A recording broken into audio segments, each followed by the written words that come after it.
Welcome to The Explainer.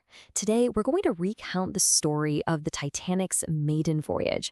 It's a journey that started with this incredible, unwavering confidence, and as we all know, ended in one of history's most infamous disasters. So let's get into it and see how it all unfolded. Okay, so let's just start with this quote right here, because it really says it all.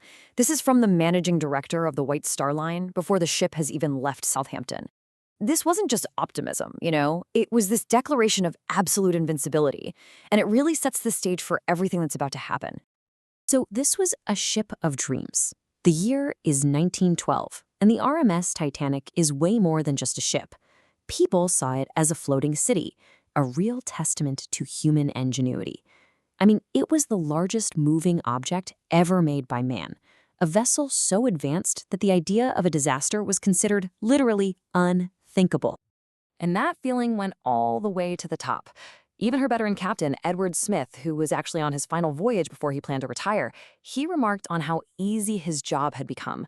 He believed shipbuilding had gotten so good that a catastrophe just wasn't really a possibility anymore. All right, so what was it like on board? Well, you had worlds apart at sea. Beneath all that amazing technology, the ship was a perfect snapshot of the society at the time. It was a world of stark contrasts, with completely different experiences separated by class, by deck, and by locked gates. And you can really see the two worlds coexisting here. For the first-class passengers, it was basically a floating palace. Unbelievable luxury, right? Gold mirrors, private decks, dining with the captain, the works. But then you go down to steerage, and it's a totally different story. It was confinement. Gates were locked. As one passenger put it, they might as well be in prison. And of course, amidst all that, you have hundreds of personal stories playing out. As the ship is steaming across the Atlantic, all these lives are intertwining. You've got secret romances, hidden ambitions, quiet desperation, all of it happening against this backdrop of incredible opulence. So now the mood starts to shift a bit. We get to the warnings in the Atlantic.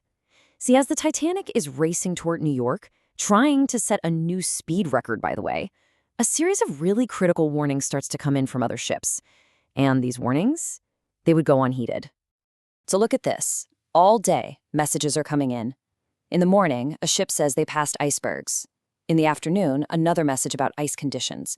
By evening, the ship Californian radios that it is literally stopped in the water, completely surrounded by ice. But the warnings just get lost in the shuffle. And the final, most direct warning gets cut off by the Titanic's own wireless operator, who's totally swamped sending personal telegrams for the passengers. He actually snaps back, shut up, you're jamming me." A fatal mistake. And this sentiment from Mr. Ismay really captures the mood on the bridge. This ambition, it was everything. There was all this pressure to get to New York early, beat the record set by Titanic's sister ship. And that goal, that ambition, just completely overrode any sense of caution coming in from these other vessels.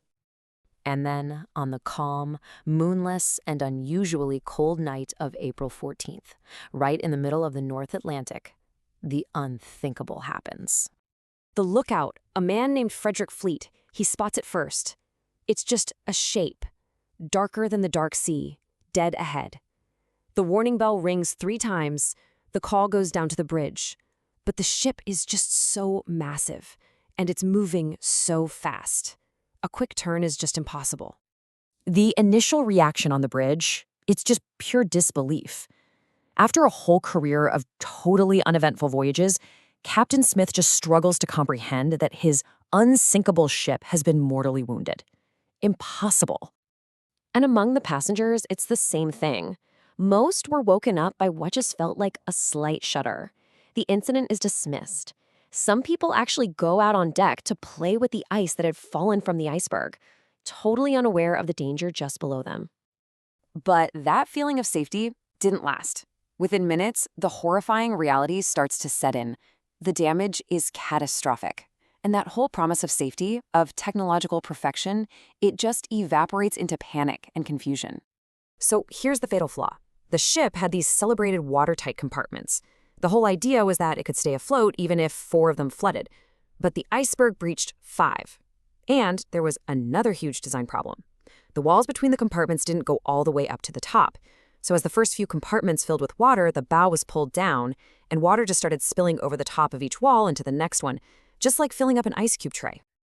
And then there's this number, 1,178. That is the number of people who had no place in a lifeboat, period. It's unbelievable, isn't it? The ship was a modern marvel, but its safety regulations were dangerously outdated. The Titanic legally only carried enough lifeboats for about half of the 2,230 souls on board. The evacuation was just complete and utter chaos. There were no proper drills, so the crew starts launching lifeboats that are dangerously underfilled. Those steerage passengers find themselves trapped below decks by locked gates. And get this, the distress rockets they fired were white, not the universal red signal, so a nearby ship actually saw them and thought they were just celebratory fireworks. It was just one mistake after another. And in just over 2.5 hours, the largest moving object ever built by man sinks into the freezing Atlantic. The final moments are just this terrifying spectacle. The bow sinks, lifting the huge stern high out of the water. The strain is too much, and the ship literally breaks in two. And then, at 2:20 a.m., the Titanic disappears. For almost 2 hours after the sinking, there is nothing but darkness and the sounds of people in the water. Then, a glimmer of hope. A single light appears on the horizon. It's the rescue ship, the RMS Carpathia. It has finally arrived. The crew of the Carpathia finds just a scattered fleet of lifeboats carrying a few hundred survivors in a vast, empty ocean. And the numbers? Well, they tell the brutal story. Of the roughly 2,230 people on board, more than 1,500 were lost. For those who did survive, the story, of course, doesn't end with rescue.